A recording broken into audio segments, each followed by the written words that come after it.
We begin the day with the war in Ukraine, according to Vladimir Putin. Today in Moscow, in a rare, partly unscripted public discussion, Russian President Putin attacked the West, accusing it of using the military and money to undermine Russia's national security and its international standing. Putin accused the U.S. and its European allies of fueling the war in Ukraine. He doubled down on his commitment to securing the Donbass region in eastern Ukraine, and still referring to the invasion as a special military operation. Putin went down the list of reasons for the conflict, but there was a noticeable omission. Putin said nothing about his goal of cleansing Ukraine of its neo-Nazis. He also made it clear who qualifies now as an ally to Russia. Topping the list, China, which has declared a no-limits partnership with Russia. And there is also something personal here for Putin as well. Today he called Chinese President Xi Jinping a close friend. Here is part of what Vladimir Putin said today. He begins by lashing out at the West. The historical period of undivided dominance of the West in world affairs is coming to an end. The unipolar world is becoming a thing of the past. We stand at a historical frontier. After all, quite recently, we thought that we were turning into a semi-colony. We could not do anything without our Western partners. We can't make financial calculations. We won't have technologies. We won't have markets. All we have to do is click, and everything falls apart. But no, nothing fell apart. And the fundamental foundations of the existence of the Russian Federation turned out to be much stronger than someone thought about it. Maybe we ourselves thought. Well, my first guest tonight is Bill Browder. He's the CEO of Hermitage Capital and is also head of the global Magnitsky Justice Campaign. Bill is considered an authority on all things Vladimir Putin. Bill, it's good to see you again. I want to get your take on some of the things we heard today. Putin said today that Russia stands for multipolarity and for traditional values. Who was he speaking to today? And I dare say that his intended audience may not have been sitting right there before him in Moscow. Definitely not. So his audience is actually sitting, or his hoped-for audience is sitting in America. And so basically Vladimir Putin is in a very tough spot right now because he's losing the war. He's losing the war primarily because the Ukrainians have been fighting so well, and also primarily because the Ukrainians have been getting a huge amount of military support from the United States of America and, of course, Western Europe.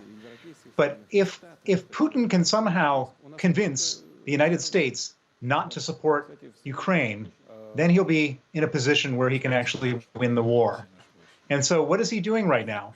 He's trying to reach out to the grassroots of the far right in America in hopes that in 2024, with the next presidential election, there will be a groundswell of support not to have Ukraine be funded by America. And so this is kind of almost a Hail Mary, if you will, because he's doing so badly in the war.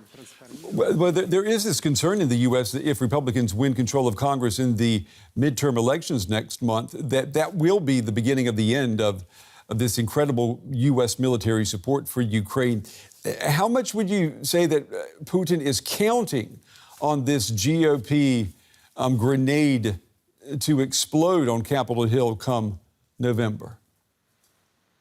Well, it's his only hope, really, because he can't win the war militarily.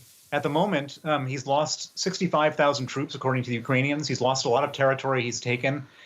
The people he's replaced are not experienced soldiers. They're getting bombed by Ukrainians using Western equipment. And so he really is he's really playing dice now. He's just hoping and praying that he can somehow make the U.S. not support him. And I don't think that in the end, I mean, I think that there's been a few words spoken by Kevin McCarthy, but on the Republican side, Mitch McConnell is directly contradicting Kevin McCarthy. And so I don't think that America is going to pull out of their support for Ukraine, but that is Putin's only desperate hope right now.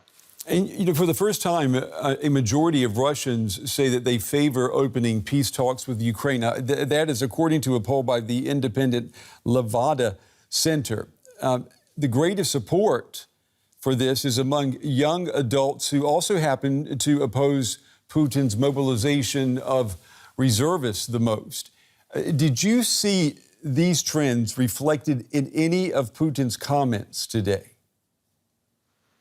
Well, Putin says he's open for negotiation, but the only problem with his negotiation that he's open for is he wants to negotiate to say that he gets all the Ukrainian territory that he's already occupied. That's not negotiable. And so everything that he's, he's now sounding like kind of a weak, desperate man, saying he wants to negotiate and getting various proxies to say that there should be negotiation and getting people to criticize Ukraine, saying they're not negotiating. Of course, they're not negotiating on the terms that he set out. That the terms that should be negotiated are a full withdrawal of Russia from Ukraine. And of course, that's not even on the table as far as Putin is concerned. And Vladimir Putin, today we saw this again. He continues to shower Chinese President Xi Jinping with words of affection. But this often seems to be something like an unrequited love. Putin looking less like a Russian bear and more like a panda bear. Do you know, can you explain what's going on here? Well, so before this war started, Putin was in Beijing with Xi Jinping at the Olympics, and he probably whispered in Xi Jinping's ear, this is going to be a 3-day war. We're going to humiliate America and the West. This is all going to be great. And it's turned out to be an 8-month war, and he's been the one humiliated, and prices of oil and gas have gone up for China. And it hasn't been this friendship forever thing that Putin has hoped for. It's not like Chinese companies are going into Russia because they don't want to be sanctioned in the West. And it's not like China has done a whole lot of anything other than buying a bit of discounted Russian oil. And so this is kind of, as you say, unrequited love. Yeah. Putin is trying to put that out there in a same kind of desperate way as he's trying to reach out to the far right in America, hoping that somebody's going to come to his aid because he's suffering right now. He's flailing. Yeah, the far right in America and then Xi Jinping in Beijing. Wow, those are two opposite ends of the spectrum there that he's trying to work. Bill Browder, as always, good talking with you. We appreciate your time and your insights tonight. Thank you. Thank you. The new U.S. defense strategy published today highlights China as the greatest strategic security threat for America. Now, the 80-page document lays out the Chinese threat and then outlines what a future U.S. military response should be. China may be the 21st century nemesis of the West, but right now, Russia continues to get in the way. Here's the U.S. Defense Secretary, Lloyd Austin, on the National Defense Strategy known as the NDS. At the same time, the NDS bluntly describes Russia as an acute threat. And we chose the word acute carefully. Unlike China, Russia can't systemically challenge the United States over the long term.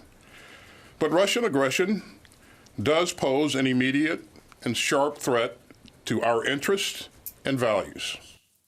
I want to bring in Bradley Bowman now. He's Senior Director of the Center on Military and Political Power at the Foundation for the Defense of Democracies. Bradley, it's good to see you again. Secretary Austin saying that Russia is only an acute threat. I mean, that sounds a little bit, it smacks a little bit of Barack Obama's assertion that Russia is only a regional power. Is that the message that you're hearing? Thanks for the opportunity to join you, and thanks for the question. You know, it's important to know that the original draft of the National Defense Strategy that was released today was done before February 24th. And then reality, as it often does, intervened, and it had to be largely rewritten. And so we find ourselves with words like acute being attributed to the threat from Russia and the pacing challenge or pacing threat for China. The bottom line here is any strategy worth its name tries to coordinate ends and means. America's means are extensive, but they're not unlimited. So we have to allocate finite resources. So you have this administration, I'd say laudably, establishing priorities. Any strategy that doesn't establish priorities really isn't a strategy. And they're saying very clearly that China is the #1 threat, more so than Russia. And the primary logic behind that, from their perspective, and I think it stands up to merit, to scrutiny, is that the relative economic power of China. When you combine the hostile ideology, an economy roughly the size of the United States, and a military modernization effort never seen in the history of the People's Republic of China, that all comes together to constitute a threat unlike anything the United States has seen in modern history. And as serious as the Russia threat is, the threat from the People's Republic of China is more serious. That's what the Biden administration is saying, and I think they're right on that. Secretary Austin today was asked yet again about the nuclear threat posed by Russia. And he said again that he sees no sign that Russia is preparing to use nuclear weapons. I'm wondering, I mean, you and I, we've spoken about this before. Are we playing into Putin's playbook here by amplifying this threat simply by talking about it so much? You know, the essence of deterrence is trying to affect the thinking of your adversaries so they do or don't do what you want. And Putin is clearly throughout this invasion since February 24th has been rattling his new nuclear saber to try to impact the actions of Ukraine, the United States, and our European allies. They're conducting another nuclear test. Recently, it's fairly standard, but in the context of the invasion of Ukraine and Putin's comments, it's concerning. I think we have no choice to talk about it, but I think the Biden administration has handled it roughly right, delivering, as far as I can tell, very serious messages behind the scenes while being relatively cool in public and saying there would be catastrophic consequences, but not being too specific. I think that's about the right move. Ukraine's President Zelensky today described Russian efforts to capture the eastern city of Bakhmut as crazy, given the high cost of this attack and the little strategic value that the city presents. What do you make of Russian strategy at the moment? You know, the Russians have been getting pummeled and have been, we've seen them getting routed and in serious retreat. And the more we learn about the state of their forces, it's just not good at all. And all the momentum has been with Ukrainian forces because of their agility, the skill, the Western weapons that are being provided, and the high morale. And so Putin, you know, annexed these, quote unquote, annexed these 4 regions, even as his forces didn't control all of them and were retreat. And that's a very awkward thing for Putin as he's trying to make this look more successful than it really is and engender fleeting support within Russia. And so there's been this tension between Putin at the political level and his military leaders. His military leaders are saying, we have to do an organized retreat. We're getting pummeled here. If we don't, it's going to look like what we've seen around Kharkiv. And yet Putin didn't want that. So you have the Wagner group in there trying to be more successful. And so there's an interest on Wagner's part to show more success. But the bottom line is, this is just a distraction, I'd say. The overall narrative continues, and that is momentum on the Ukrainian side.